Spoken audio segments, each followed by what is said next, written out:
Mancherial corporation పరిధిలోని భారీ వంతెన నిర్మాణానికి వ్యతిరేకంగా కాలనీ వాసులు ఆందోళన చేపట్టారు. ఎలాంటి అధ్యయనం లేకుండా కేవలం కమిషన్ల కోసమే 100 అడుగుల వెడల్పుతో అవసరానికి మించి బ్రిడ్జిని నిర్మిస్తున్నారని ఆరోపించారు. ఈ నిర్మాణంతో కాలనీలోని కనెక్టింగ్ రోడ్లు మూసుకుపోయి దాదాపు 200 మధ్యతరగతి కుటుంబాలు నష్టపోతాయని ఆవేదన వ్యక్తం చేశారు. ప్రజలు చేపట్టిన ఈ నిరసనకు బీజేపీ నాయకుడు రఘునాథ్ వెర్రబల్లి సంఘీభావం ప్రకటించారు. ప్రజల సౌకర్యార్థం చిన్న వంతెనతో రోడ్డు కనెక్టివిటీ కల్పించాలని, ప్రభుత్వ నిర్ణయాన్ని పునఃసమీక్షించాలని డిమాండ్ చేశారు.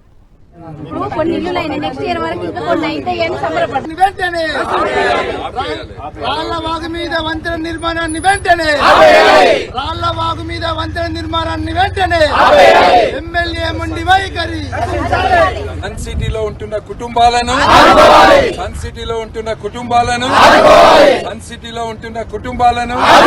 రాళ్లవాగు మీద వంతెన నిర్మాణాన్ని వెంటనే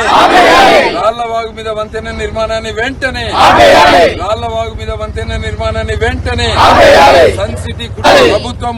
ఈరోజు మంచిర్యాల కార్పొరేషన్ లో సన్ సిటీల మధ్యతరగతి కుటుంబాలు 10-15 సంవత్సరాల కింద ఇక్కడ ప్లాట్లు కొనుక్కొని ఇల్లులు కట్టుకొని కుటుంబాలతోటి వీళ్ళందరూ కూడా సెటిల్ అయిదామని రూపాయి సేవ్ చేసి ప్లాట్లు కొనుక్కున్నారు.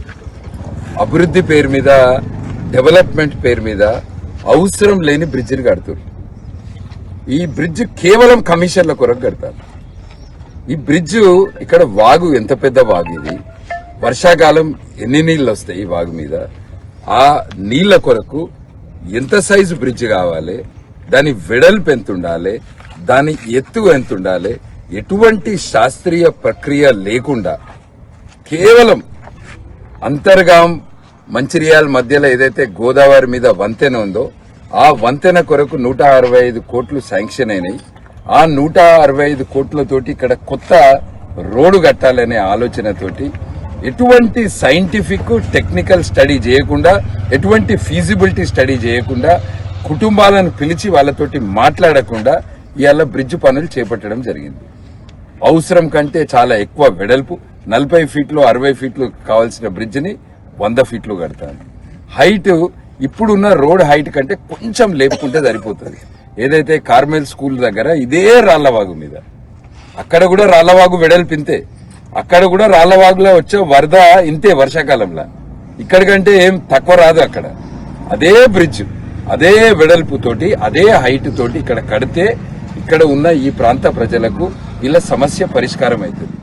ఈరోజు అవసరం లేదు మాకు, మామూలుగా అక్కడ కార్మెల్ స్కూల్ దగ్గర అయినట్టుగా ఆ లెవెల్ తోటి అయి మా ఇళ్లకి వెళ్ళడానికి దారిస్తాం. మాకు అంతే, అంత హైట్ చేసి ఎవరికో డెవలప్ చేసుకోవాలనుకోండి, మమ్మల్ని ముంచడం మాత్రం అది న్యాయం కాదు. అట్లా కోరుకోవట్లేదు. మేము ఇంతమంది ఇన్ని ల్యాండ్లు కొనుక్కున్నాము, ఇంత సంబరపడి ఇప్పుడు ఇయర్ ఇన్ని ఇల్లులు అయినాయి, నెక్స్ట్ ఇయర్ ఇంకా కొన్ని అవుతాయి, మాకు మంచిగా కాలనీ డెవలప్ అవుతుంది అనుకునే టైంకు ఇప్పుడు వీళ్ళందరూ కట్టుకోవడానికి వాళ్ళు వెనక ముందు చేస్తారు. మేము ఇళ్లలో ఓడం ఎట్లా అట్లా మాకు కాకపోతే క్యాన్సిల్ చేసినా గానీ మేము ఎట్లా ఈదుకుంటా 2 నెలలు కష్టపడి వెళ్ళిపోతాం. ఇది చేసి మాకు తెప్పకు ఒకటి బాంబులు వేల్చుకుంటా ఇదంతా చేసుడు మాకు అసలు ఏం బాగాలేదు. మాకు ఇదివరకు ఉన్నట్టున్నా మేము ఎట్లా కష్టపడి వెళ్ళకుండా పోతాం. లేదు అంటే చేస్తే ఆ స్కూల్ దగ్గర చేసినట్టు చేస్తే చేయనండి, మాకు ఇళ్లకి వెళ్ళడానికి దారి వేయండి, అంతే తప్ప మాకు వేరే మించి ఏం కోరుకుంటలేదు. अभी घर वालों को 6 लाइन की कोई जरूरत ही नहीं है ना। सीधा आप वो छोटा ब्रिज बना दीजिए, कनेक्टिव होना चाहिए। कॉलोनी वाले किधर जाएंगे?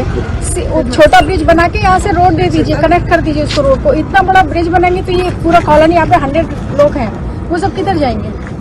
निकलने के लिए रास्ता भी चाहिए ना, फिर प्रॉब्लम हो जाएगी सबको।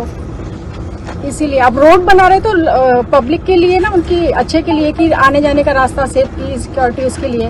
अभी यहाँ से बना दे, यहाँ से बंद हो जाएगा, वो आप ध्यान में रख के छोटा ब्रिज बना के ये रोड बना दीजिए, कनेक्ट कर दीजिए। 6 लाइन की कोई जरूरत